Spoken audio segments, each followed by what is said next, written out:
So hello everybody. Today I'm presenting my organic couture concept, Soil to Soil, where the circularity of materials starts in the ground and returns to it. And the foundation for that was my master in textile that I did at Polymoda, where we learned of the origin of fibers from the beginning, so from the plant or from the animal where they were coming from. And during that time, I developed a certain kinship to materials, for example, linen, ramie, but also alpaca and silk. And especially I focused on alpaca. I went to different farms in Austria and did one harvesting circle where I also saw how the alpacas were shorn and how the fleece was divided.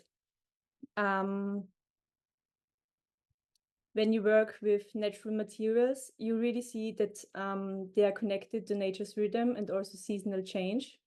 And in 1 year, you have the birth, growth, aging, and death.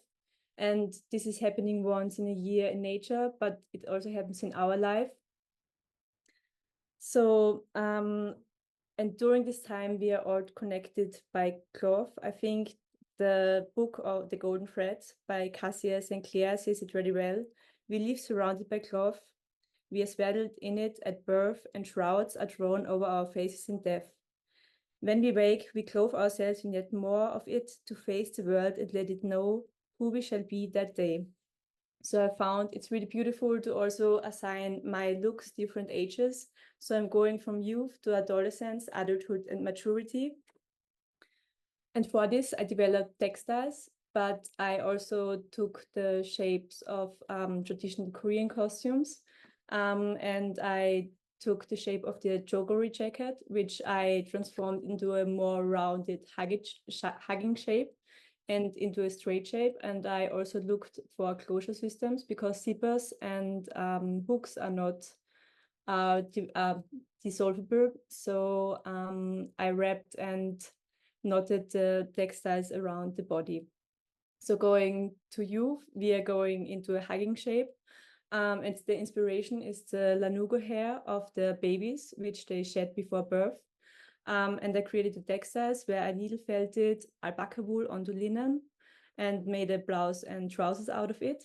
And I also took the second quality of the alpaca and put it into a silk cushion, which at the same time becomes a garment, a jacket.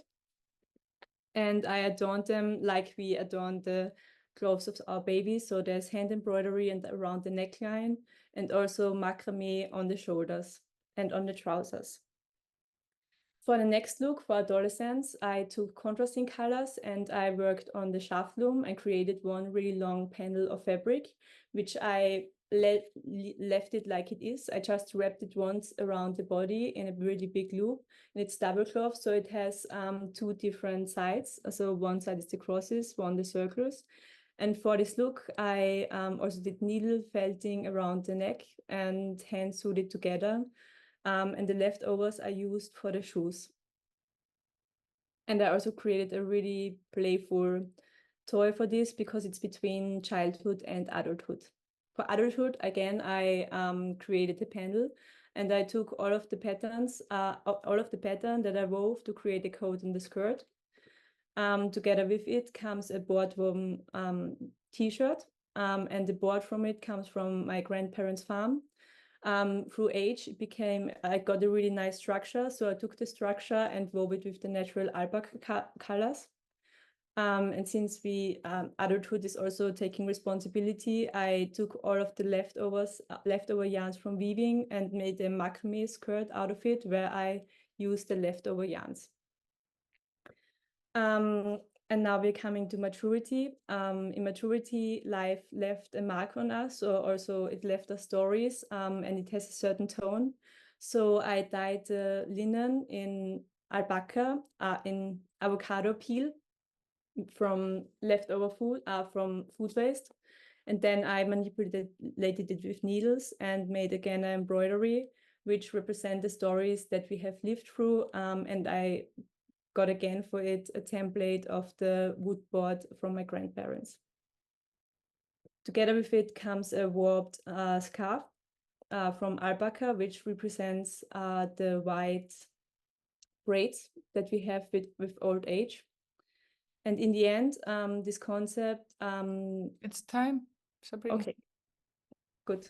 In the end, death is not the end, but a new beginning as a source of fertility and new life. Thank you very much.